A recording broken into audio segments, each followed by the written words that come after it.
right, we're gonna jump right on in. I ain't gonna take too much of your time. Thank you for sitting down talking with me today. I appreciate it. Oh, no problem. What else I got to do? Right. Now that cough, I got a dry throat right now, so just no problem. Bear with me. It ain't nothing but a dry throat. Gotcha. All right. So Angela, thank you again for joining me. Tell me a little bit about your role. Tell me a little bit about how you landed the role. How did it all come into fruition? So first of all, I play Jacky Chisholm. She's the oldest man, and I really had a great time bringing her story to life. As an actor, we're trained to, find your voice in whatever the role is, a fictional person, a real person. But in my preparing for the role and getting a chance to talk with Jacky, I realized, we are so much alike that there's a whole lot that I have to do, because we did get a chance to sit down and talk extensively. And just watching her mannerisms, her timing, I realized, wow, it truly was divine that I'm playing her, because we have so much in common. Our humor is very similar. We understand the construct of the family of having all sisters, because I'm the oldest of sisters. And we all sing. We all grew up singing their stuff, and I'm from Detroit as well. So it just kind of all the puzzle pieces fit together to make this happen. And as far as my process to getting the role, it was all self-tapes. I never went in for an in-person audition. Everything was taped, and I did 2 tapes. Actually, I auditioned for 3 of the sisters. Wow. Okay. Jacky was actually the last one that they had me look at. And then maybe 2 or 3 weeks after that last tape was when I got the call that I got it. Yeah. So is this your first time doing an acting role, or have you had previous experience with acting? Well, I'm actually the only theater kid in the cast. I'm a Broadway actress, and I do mostly like musicals, theater. I've done some television. So this is, while it is my first film, I've been doing television, theater, acting for 15 years now. Wow. But I used to be a teacher, and I transitioned out of that, literally packed my car and drove to New York about 15 years ago. And I had done theater prior to that, but not full time. And so this was it was challenging, because it was film is different than television, it's different than theater, So but the rules are the same. Your intention, your honesty about what you're talking about, it's all the same. So it was just a matter of me tweaking, bringing broader physicality to a smaller scope, because the lens is the audience. So it was challenging at first, but we had great support with the network, our director, each other, and we got it done. Wonderful. What was your biggest challenge taking on this role? What would you say was your biggest challenge? Probably that transition from being primarily a theater actor to television. Like I was saying, I had done television before, but they were, small, couple of scenes. So I had some experience, but this was a whole nother thing, and building a character from I think Jacky starts out at 25, and we see her all the way to, I think, 2008 is where we stopped the film. So not only am I trying to adjust to acting for the camera, but I'm also having to create an art for a character. And, they didn't age us or any of that. So we had to really find it in the text, in the camaraderie we built. So definitely it was the transition, and we had to do it quickly, because we only had about we had 18 shooting days to cover 6 women's pretty much their entire lives. So wow. So it was like boot camp. I'm sure. Without giving anything away, because we know it's coming up this week, and I'm super. Let me tell you how excited I am because I grew up on. I thank my father and my mom for this, but I grew up on like the Winans, the Clark sisters. Yes, you talking right. You know what I'm saying? Like I grew up John P. Key. Yes, like my memories of gospel music is that's what I grew up on. So they're very legendary. Mm-hmm. How did it feel once? I mean, has it really clicked, or is it gonna? Do you think it's gonna click when you watch the actual film? How does it even feel to even be able to play a legendary role? You know, every time someone asks me this, it causes me to feel it again. And honestly, like, I don't know that I have 100% processed it because, like you, same thing. So these women are larger than life. These are not just, you know, some historic figure that I'm playing. I've played historic figures before, and you know, that are not living and that are not, I didn't have as much of a investment in them as these women. So, you know, I just got goosebumps saying that. I still just kind of can't believe it. And I've seen the film already.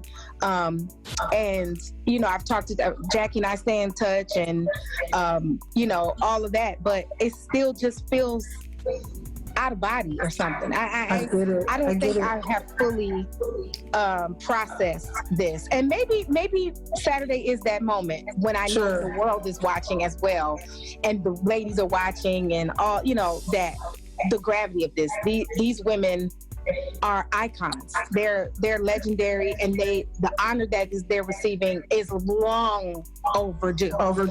There are people that have been in the game and just have not had a fraction of the success that they have had. The longevity, the consistency, their brand is so consistent, and to be this small part of it is just, I don't know what could top it. I don't really know in my career. I really don't.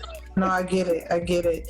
Without giving away anything, what's one of your favorite lines or dialogues or situations that you took part in?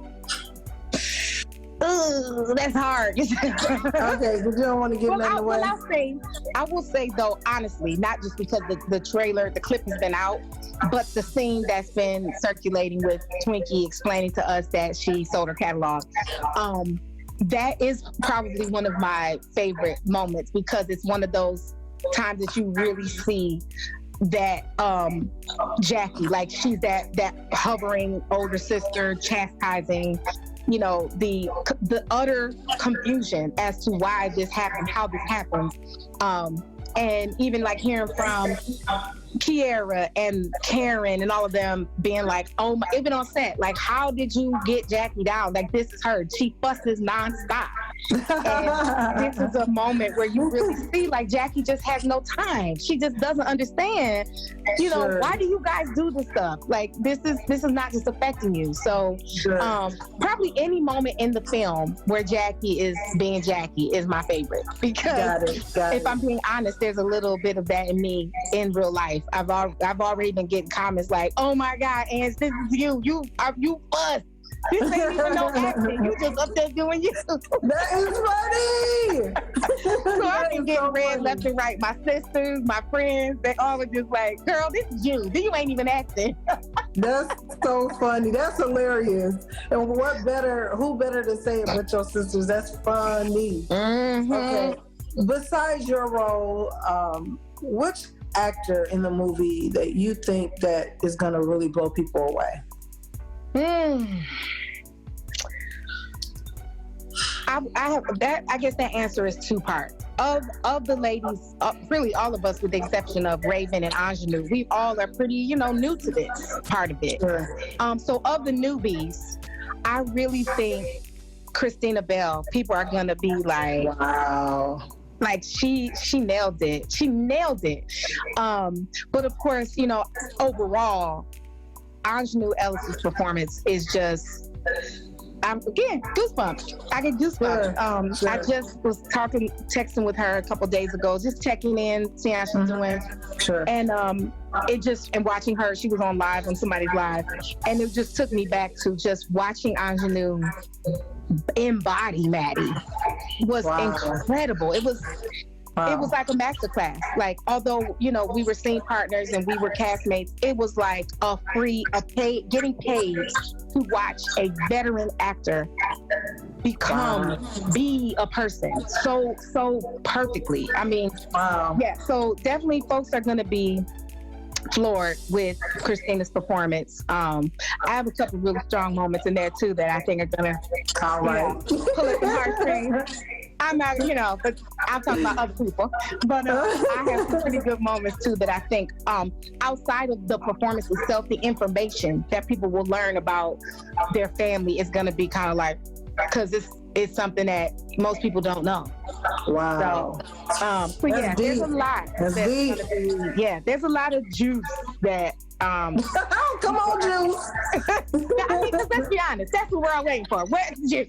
Well, honestly, I think the story behind, because there's a story behind anything, and most importantly, the story behind. Because I remember a little girl going to the Kojic conventions, and I was singing in the choir with my mom or somebody, and Maddie Moss Clark was there. And so understanding her vibe, understanding the perfection, I guess that's what I'm looking forward to understand. And I probably will never be able to understand it, because I feel like the Clark sisters is a culture. Right. Oh yeah. It's a culture. I mean, vocally, come on, it's a culture. Right. So to understand that aspect, I'm like, oh, I can't wait. That's the part that I just want to understand, because they all just say some singers, and then now the grandbabies is singing. You get what I'm saying? Right. So yeah. I guess, for everybody it's different. I have some more questions for you, because I could go for it. On this. I ain't got nothing but time. Go ahead. Who is the funniest person in the cast in real life that, out of character, y'all was dying laughing at?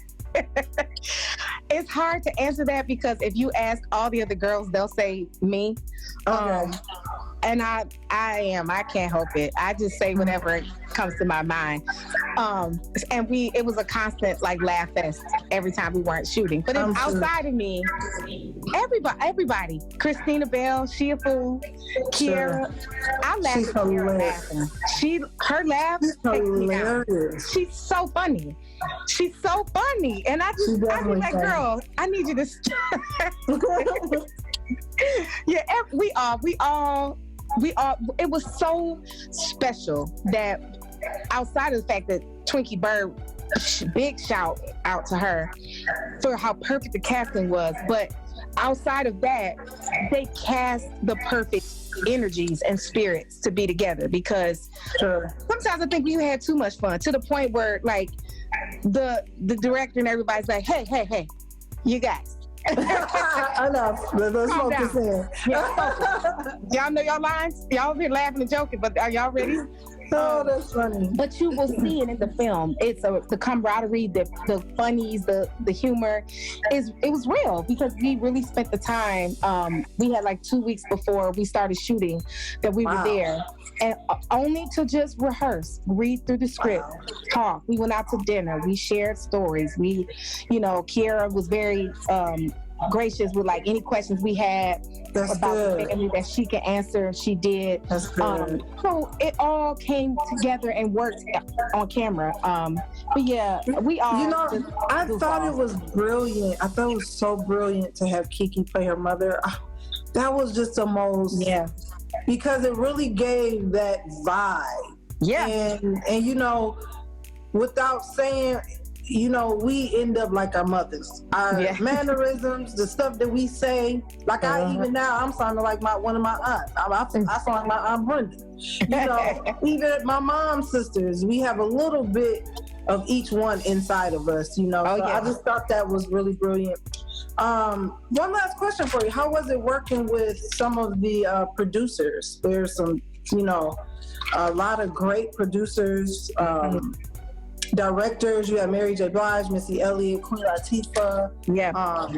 You know, let's talk about that. Well, we didn't have the Missy, Mary, and Queen on set with us. Sure. And actually, I have not met Missy yet. I've met and briefly chatted both with Queen Latifah and Mary, and they both have been so kind and just wonderful words of thanks and like how good a job we did and how happy they are with it. But as far as our EPs on set with us every day, Dr. Holly Carter, Larita Jones, they were great. Like just always around, making sure we had what we needed. Just being very supportive.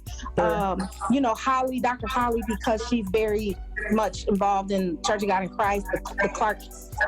She knows that culture that we're talking about. Sure. So she was always there to be like, hey, nope, that's not gonna work. Y'all gotta tweak that, or y'all gotta change that, because that's not how it went. And we had that mind on set to kind of make sure things were authentic, because we know, like we keep saying, it's a culture. There are people who have studied every jot and tittle of the Clark system. I like how you put that. So they gonna know when something happened, like, Dr. Maddie would not have did that like that, or Karen wouldn't have sang that like that, or Dorinda wouldn't, so we had people. Also, Donald Lawrence, I can't go without say this part without mentioning that he is a master at the Clark Sister sound. He's produced a lot of their stuff, both group and solo stuff. And when he came in with us to record the vocals for the movie, he was on it. Like, he knew exactly what he needed to do to get our sound right, exactly how it needed to be. And like you said, Kiera was such an asset in more ways than one, because she has the built-in sound. It's in her. It's in it. So it helped round our sound out, because we had it right there. So it was really cool to have all those hands in the pot in different places to make sure we were being honest with this story, that we were being authentic with the sound and the story and all of that. So and I look forward to meeting Missy and talking more with Mary and Queen Latifah. But from what I understand, they're very happy with it, and they're just as excited as we are for the world to see it. Yeah. And Dr. Holly Carter's been killing it for the faith-based community, and my hat goes out to her for everything that she's done. And, I'm actually grateful for her, because she really puts faith-based, that genre, she puts us out there for the world to see and to gravitate to. So shouts out to her. But thank you so much for joining me today. I appreciate you.